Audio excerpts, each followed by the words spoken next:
Okay, so we are back. Let's talk a little bit more about where exactly the finger should be. Um, Obviously, the thumb should be right here. And if you bend it, it should be able to hold it up by itself. It's a little tough. If you bend it, it should be holding itself up by itself. And then your middle finger goes right around this metal piece. Again, it's just the thumb holding it up, right? This guy comes over here next to this jewel. Then your index finger, it depends where you want it. Um, on average, you want it to be around this coil and this leather part here, but it really depends on how your bow looks. And in some sessions, you might want to lift it up to get a bit more force into the instrument. A lot of the times, right here is just fine. And your pinky, it really depends. I have a short pinky. It's also crooked, but the pinky is usually just along for the ride, unless it needs to give it a little bit of flourish. So the thumb should be holding it up by itself. Then middle finger here, ring finger right around the jewel, just like this. All right. Now, of course, we should tighten up our bow, and it's a little bit questionable how tight you should have it. I would say that while you're playing, if the wood of the bow is coming in and you're touching it too much while you normally play, you should tighten it up, obviously. But if you get it too tight, your bow might not bounce as well. It might bounce a bit too hard. But depending on how your technique is, that will be more applicable to more advanced techniques. So for right now, veer on the side of not so tight. Just tight enough so that when you're normally playing, it's only the hair that's touching. It's not like the wood is bearing down onto it, okay? Alright. Here we go. So when we began, I should point out first, the series is bow time. So I will not be talking too much about the fundamentals of playing the violin.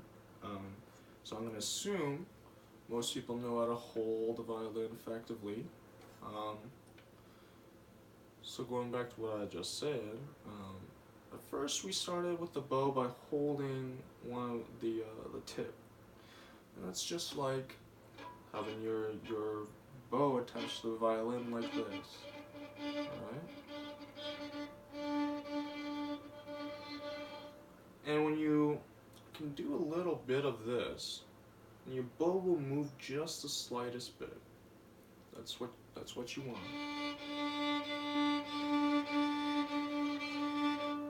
It's just the same. Relax, up, relax, up. So right now a little bit of monkey paw, and then relax, slack. Everything goes down. That's it. That's it. Alright. That was our first exercise of relaxing, right? The second exercise we did was the one that was pushing out the bow and pulling it back in. So, pushing the tip out, pulling the tip back in. And this one, you don't want the bow to move around, but this one's important because it gives you a good sense of the direction of the bow. It'll help you because sometimes we want our bow to look like this, where it's not squared up. Most of the time, we want it squared up.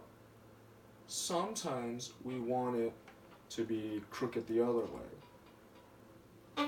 Now, I say this because a lot of instructors kind of tell you that we really want to be going straight up and down, straight up and down. And that is important.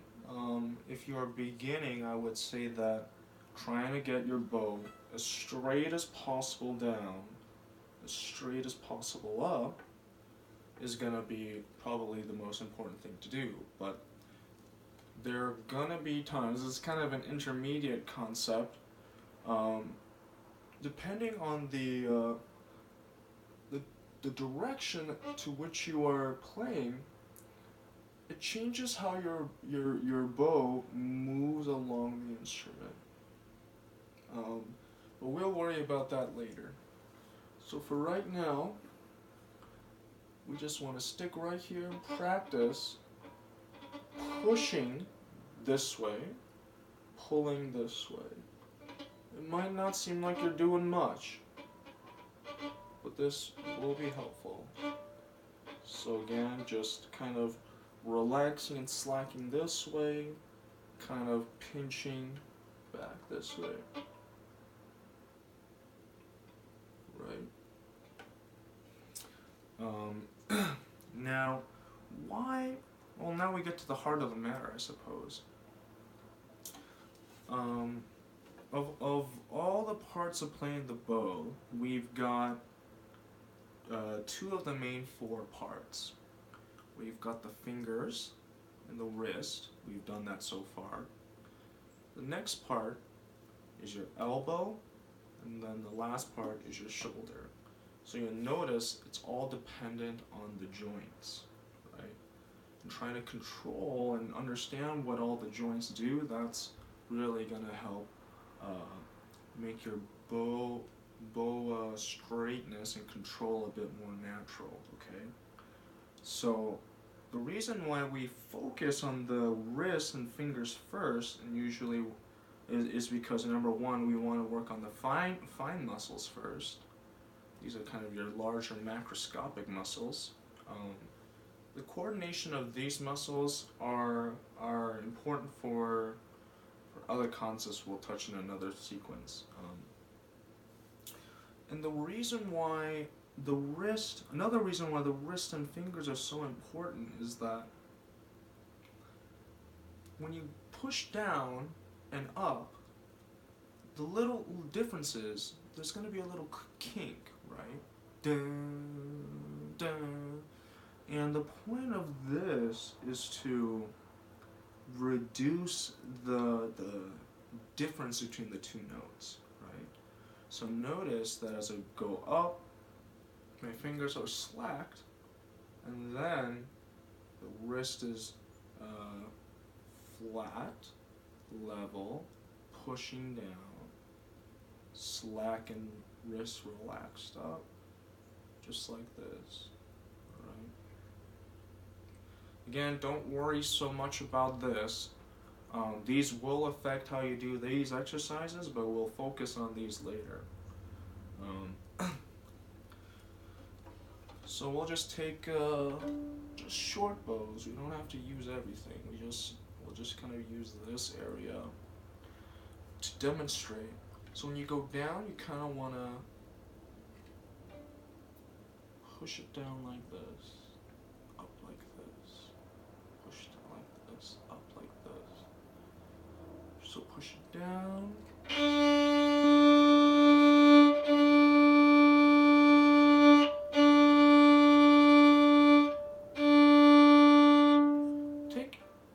I suggest you take a little bit of breaks between the up and down right now. So kind of get used to this concept. When you're going down, press it down, and then slack up. Press it down, slack up.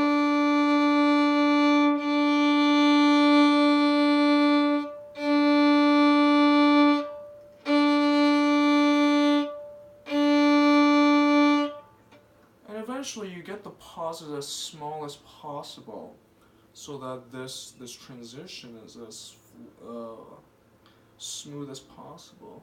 You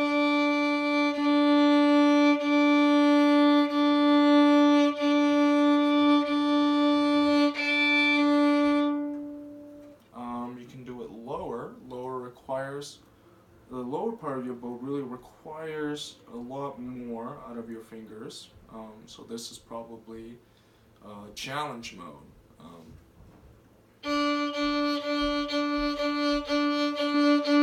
This is a pretty classic exercise, which is basically trying to use this much bow, just your fingers and wrist.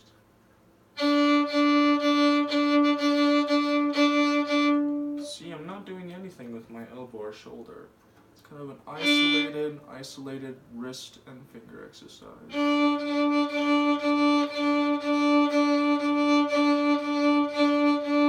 You see how much action I'm doing down here? And I'll have to be honest, this is the most important part for the finger exercise. Every time you go up,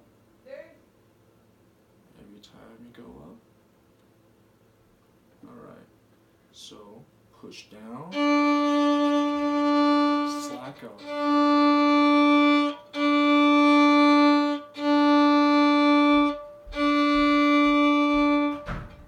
Great, fantastic. So that was trying to apply some of our techniques that we've learned and try and figure out where we use it. We use most of this wrist, this wrist and finger technique, mostly in this area.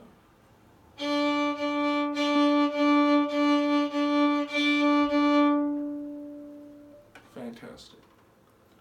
So, in the next video, I will be talking about bow straightness.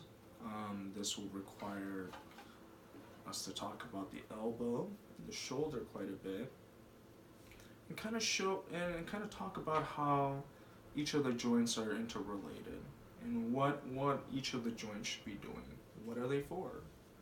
Alright, I hope that keeps you excited. Of course, when you're done playing your instrument, make sure you untighten the bow, give it a little bit of, oh my goodness, varnishing, cleaning, and make sure that your shoulder rest is tucked away nice. I hope, thank you for watching, and I'll see you next time.